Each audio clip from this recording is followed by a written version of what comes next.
আওয়ামী লীগ পুনর্গঠনের আওয়াজ সামাজিক যোগাযোগ মাধ্যমে ঘুরপাক খাচ্ছে।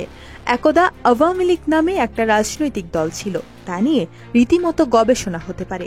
বিগত 7 মাসে নানা ষড়যন্ত্রের মধ্যে আওয়ামী লীগের নাম এসেছে, কিন্তু বাস্তবে খুঁজে পাওয়া যায়নি।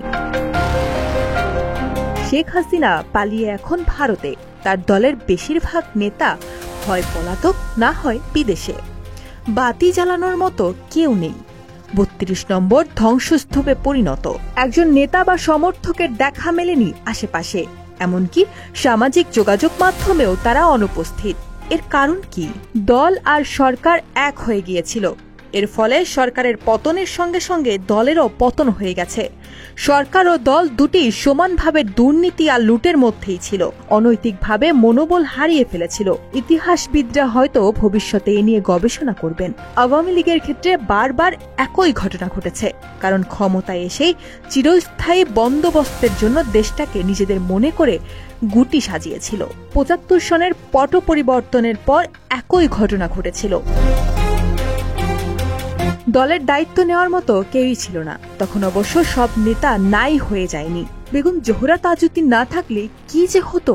শেখ হাসিনা ভারত থেকে ফিরে এসে জোহরা তাজউদ্দিনের বিদায় নিশ্চিত করেছিলেন।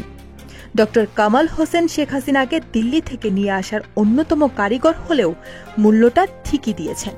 1/11-এর পর আওয়ামী লীগ সংকটে পড়েছিল। শেখ হাসিনা একাধিক দুর্নীতি মামলায় তখন জেলে ছিলেন।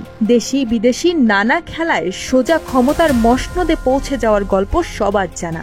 বাংলাদেশি রাজনীতির জন্য এটা ছিল এক কলঙ্কজনক অধ্যায়। ষড়যন্ত্রের পথে না হাঁটলে হয়তো শেখ হাসিনার ভাগ্যে এমনটা ঘটত না। এবার যদি বলা হয় হাসিনা দল পুনর্গঠনের দায়িত্ব সাবেক স্পিকার শিরীন শারমিন চৌধুরী ও সাবের হোসেন চৌধুরীর কাছে দিতে রাজি হয়ে গেলেন, তারা কি নেবেন? আর যদি নিয়ে নেন, তাহলে কি ঘটবে তাদের ভাগ্যে? জোহরা তাজউদ্দিন ডক্টর কামাল হোসেনের মতো নয়তো। হাসিনা তার আচরণে কখনো পরিবর্তন করেননি, ইতিহাস তাই বলে।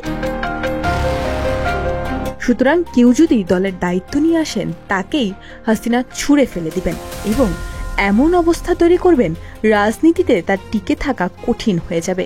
এই শেখ হাসিনার চরিত্র। তার কাছে আগে তার পরিবার, তারপর দেশ। তেমনটাই দেখা গেল 5ই আগস্ট।